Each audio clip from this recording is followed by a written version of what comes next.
there's probably going to be some bad language in this, so you might not want to let the kids watch.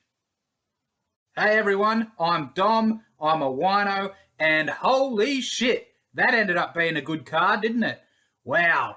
Got off to a great start with the first fight of the night, Sanders and Corrales, then a little uneventful through most of the prelims, but then that second last prelim, Kamaka versus Brown, just bringing it hard, and we had Pinero versus Marcos. Started out well, but unfortunate end. But goddamn, that main card brought it. And I guess we got to go straight to the main event first. Whoa. That was just a great performance from both guys. Like, Jiri Prochazka must have a chin made of absolute granite because Dom was hitting him with some good shots and hardly any of them seemed to affect him that much. There was one in the second that, I'm pretty sure it was the second, that wobbled him real hard and looked like he was going down.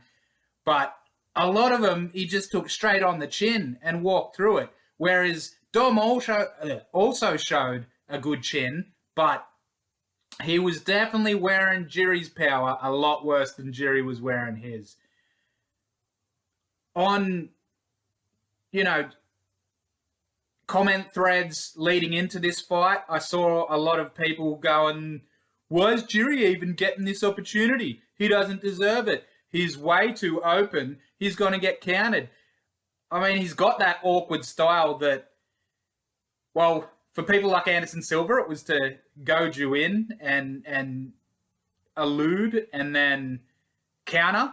For Jiri, it seems like to goad you in and then just rely on his amazing chin and know that he's going to have more power than you and knock you out. And so far, it's working to a T. So that, him fighting whoever wins out of Blachowicz and Teixeira, because definitely, I'm not sure if it's been announced yet, but they're all talking as if it's been announced. Blachowicz versus Teixeira is definitely the next fight. But him fighting the winner, I'm all for that. He just had an amazing performance tonight. So did Dom. That's got to be fight of the night. When I mentioned the prelims before, that Kamaka versus Brown fight looked like it was going to be fight of the night. Until I'll say Marab versus Stamen. Marab versus Stamen could have challenged it for fight of the night. Yeah, definitely. There were other good fights on the main card, and I'll get into them. But those three are the contenders for fight of the night. As I said last week, I just get straight into this after the card, so I don't know what has actually been announced. This might be one of those rare occasions where you see Jiri get fight of the night with Reyes and then get performance of the night as well. Because goddamn, that back elbow knockout, face plant, that's a highlight reel that's going to be, well, on his highlight reel for forever. And that's how you earn yourself a title shot. Who else could get performance of the night? Giga, for sure. Giga. And, well, I suppose let's get into the co-main event. It was sad to see Cub lose so early. I love Cub. But great performance by Giga. There's not too much to talk about in the fight because it happened pretty early. But that's the famous Giga kick, which is supposed to be a liver kick. I don't know. To me, it looked like it didn't quite hit the liver. It just hit him so well. It was more like just under the belly button. I thought the liver was a little higher up and around the side. But either way, wow. Great performance by Giga. Not too much else to say. Great night for the Georgians with Marab. Kind of the opposite of the Chinese last week. It was a big night for the Georgians, having two on the same card. And they not only did they both win, but they won in amazing style. So good on Giga. I'm sure Cubs got way more in the tank, and this isn't going to be the last of him. Would have liked to see more of that fight because I was so excited about it, but there's no way you can complain about that type of result. Then we got Jacoby versus Kute Laba. And this was a great fight to begin with. I was fine with the draw. And I was fine with it being a split draw because I can see that first round not necessarily being 10-8, but I can also see it being 10-8. And that brings me into the start of the conversation of the 10-8 question, which is another point about UFC commentators not quite understanding scoring. They did much better than last week with Joe and DC just going, well, how does this work? Who wins this exchange, when there was an obvious winner of an exchange? But throughout the fight this time, the commentators at least seemed to have more of an understanding of scoring, but it was Bisping that I thought was a little strange on the 10-8 commentary, because he said that first round against Jacoby and Kute Laba was a definite 10-8. There's no way you could say it's not. And I'm not saying it's not a 10-8, but Jacoby did get some good work in at the start of that round, a couple of real heavy leg kicks, some good punches, winning the striking, and then, yes, he was dominated for most of the round with a lot of just like mat returns, getting taken down, back up, mat return, taken down, back up, mat return. But Kute Laba also throwing punches and elbows against the fence as he was getting up, which we know Kute Laba is very powerful, so they are impactful. So I'm not arguing against it being a 10-8. But the end of the round also, Jacoby came on strong there. So what I found weird about Bisping's 10-8 comments were that he was like, that's definitely a 10-8. Whereas earlier in the night, someone's tweet came up on the screen. I think his name was Rob Tatum. One of these guys whose tweets always get on the screen. It's like, how do you be the guy whose Twitter is on the screen? I'm not saying I should, because no one's watching me at this point, and I don't even have Twitter. But it's always like Ryan Frederick, Rob Tatum, Aaron Bronstetter. It's always the same type of people.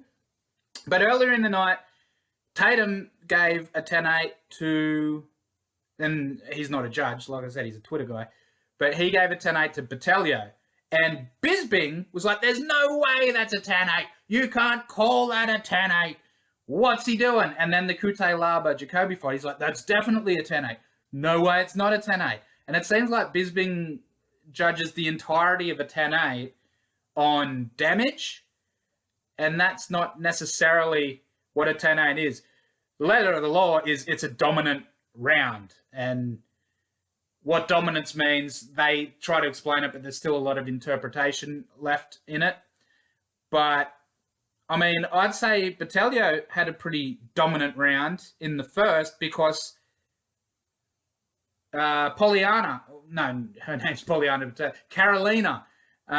did absolutely nothing throughout that round. And I'll get into the scoring of the 3 rounds later, but to say that there's no way that's a 10-8 and Kute Laba definitely is a 10-8, it's like, where's your head at? Like, either one could be a 10-8. There's arguments for and against either one being a 10-8. So to go so black and white, so definite on either not being a 10-8 is just a little misunderstanding of how scoring works for me. Now, I also thought a good chance for a 10-8 was Luke Sanders' first round. And I don't remember if he did get a 10-8. I don't think he did. I think that one was a split decision. I definitely had... It might have even been 329-28. It's a unanimous decision for Corrales, the first fight. But I personally had that a draw. Because I had Sanders winning 10-8 the first on dominance and almost finishing the fight. Whereas the second, Corrales almost finished the fight towards the end. But Sanders was winning the whole fight up until like the last minute. So Corrales almost finishing it, to me, clawed back, losing the round and won him the round, but didn't give him a 10-8, whereas Sanders almost finishing the round and dominating most of the round in the first, even though Corrales came back a little towards the end of that round, made it an argument for a 10-8, and to me, I gave it a 10-8. And then the third I gave to Corrales. So no complaints about that one going to Corrales, but I personally scored it a draw, and I can understand the arguments for it.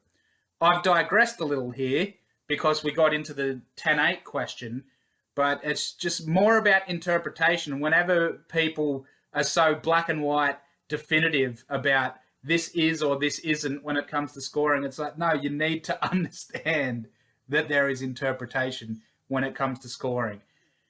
And that's led me on a tangent for a bit, because going back to the Jacoby versus Cutelaba fight, it was an amazing fight. All the fights on the main card were great. Even the second and third rounds, I could see arguments for Cutelaba winning both those rounds, whereas Cutelaba definitely won the first. But I gave Jacoby both those second two rounds, and I'm definitely not complaining about a draw. Now, the next fight down the card, Strickland versus Jotco. My God, Strickland's a real dark horse in the division. He has, for a long time, the whole time he's been in the UFC, he's flown under the radar. Even when he was at welterweight, he had a few losses, but they were only against great people. I think it's like Santiago Ponzinibbio, Kamaru Usman, and Eliseu Zaleski dos Santos. So they're not bad losses. And he had some good wins in there. I forget everyone it was against, but I know Nordine Taleb was one of them. I'm racking my brain on other ones. And since he's been at middleweight, he's looked fantastic. He's 3-0 at middleweight now.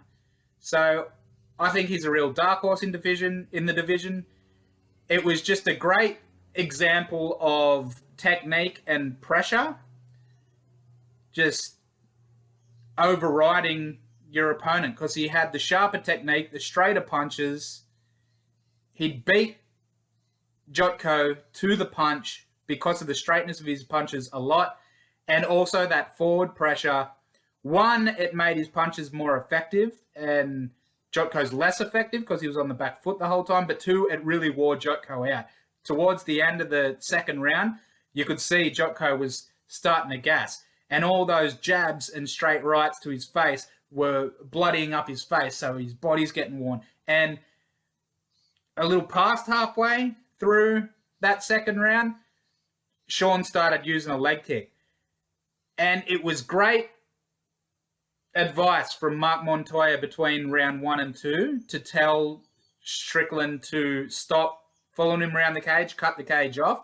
And not only did he cut it off with movement, but he cut it off with that leg kick. As Jotco would circle out, he just blasted a leg kick to that lead leg that he was circling out on, and it really crippled his movement. Like, within 1 or 2 kicks, I think 4 were landed in the round, but within 1 or 2, he's already real awkward on that. He's shaking the leg out quite often.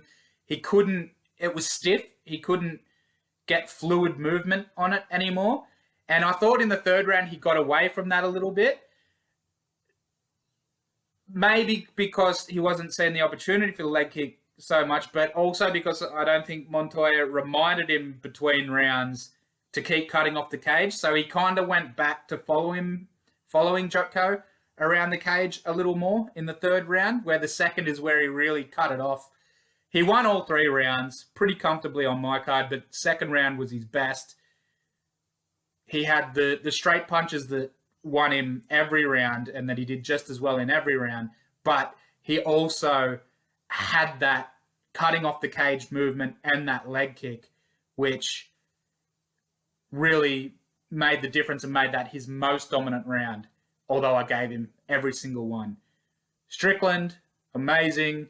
Can't wait to see how it goes for him going forward. And then to open up the main card, what a great fight.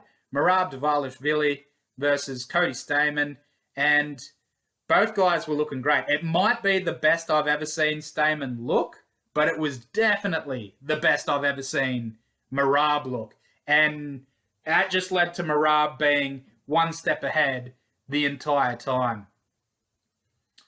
He, in the start, in the first round, the wrestling was pretty even, but Marab was definitely winning on the volume of the strikes. Stamen did land one real big one that kind of stunned Marab, stopped him in his tracks, and looked like, I don't say wobbled, I say stunned, because it's more than just a big shot. It's like sends you a little off your equilibrium, but doesn't quite take your legs away from you, and you definitely don't get dropped from it.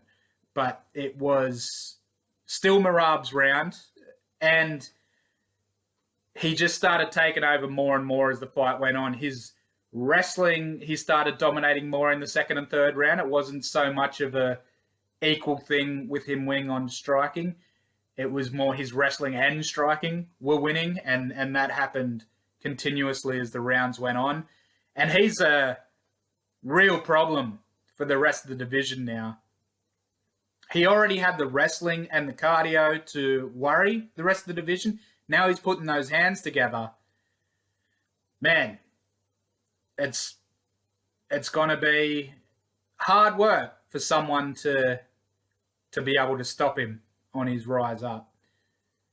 So that's the main card, and I think I may have already said it, but goddamn, you can't ask for much more from a main card, especially with that icing on the cake, that final fight. That's got to be one of the fights of the year. Holy shit. The way they were both just going at it, and Prochazka, he's one to keep your eye on, man. Then we get to the prelims. As I said, the card opened up with a bang. Absolute barnstormer between Sanders and Corrales. It was Corrales' toughness that took it over throughout the fight, and Sanders' lack of cardio to a certain extent, because he started to wane a little by the end of the first, let alone the second and third. But he stayed in it.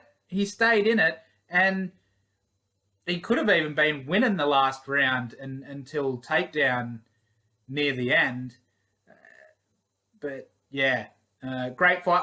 I already discussed a lot about this fight when I was talking about the 10-8s, how I thought Sanders could have won the first 10-8, but he lost the second and third.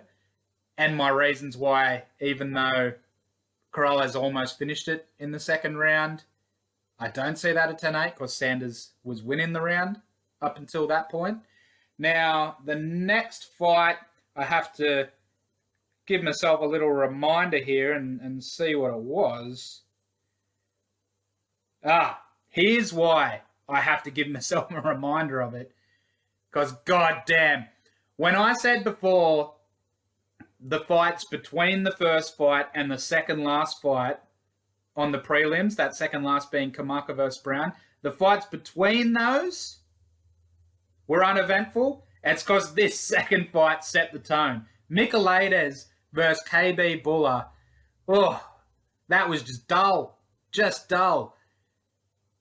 Mostly on KB Buller. Michaelides was trying. Or Michaelides, however you say it. He was going forward. He was throwing reasonably. But with how timid KB was, he could have stepped it up. I'm not giving him the blame for the uneventfulness of the fight, though, because KB was... He just seemed like he didn't want to be there.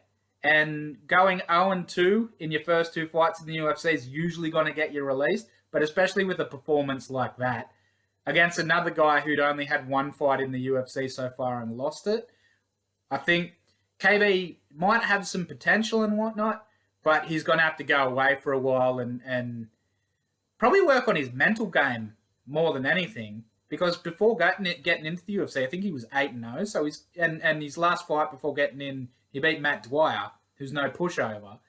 So he's got skills, but the way he fought in that fight, not only did he not want to engage, but the shots he did throw from the outside, like he hardly threw any shots. But the shots he did throw had almost nothing on them.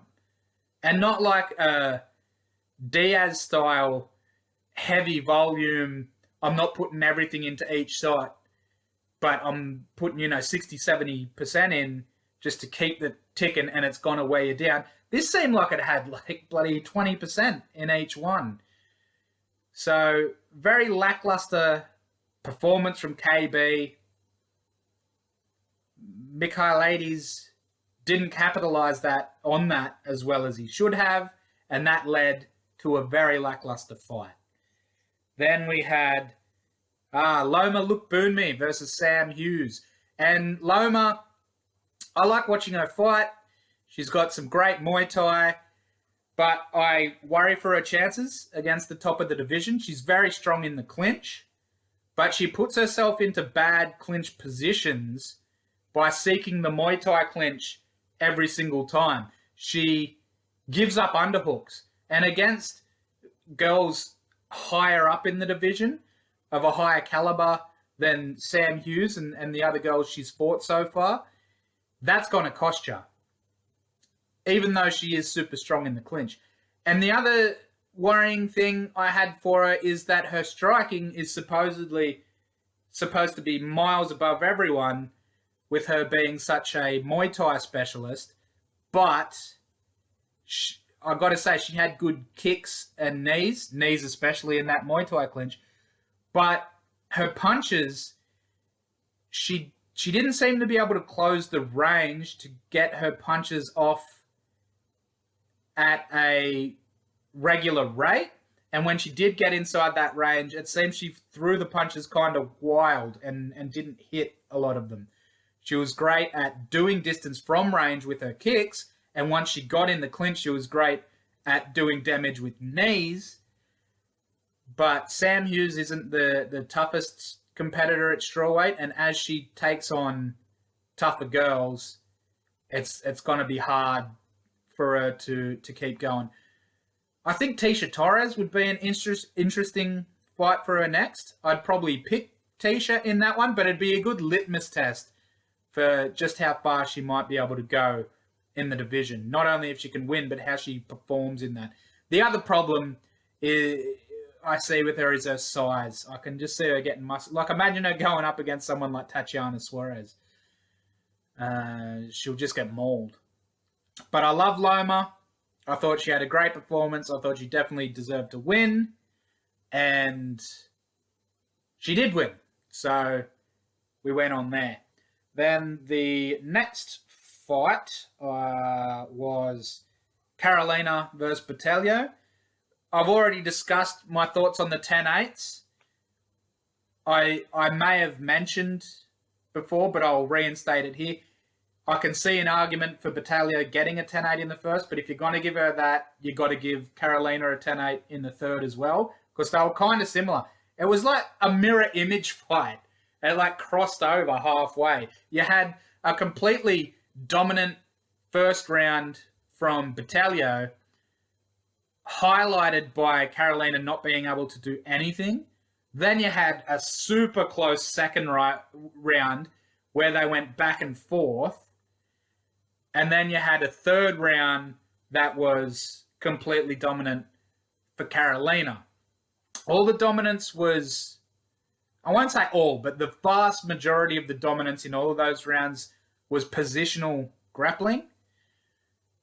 So it didn't end up being the most exciting fight to watch for the layman. I still enjoyed it, but as these three fights have gone back to back, it's building that kind of lackluster energy.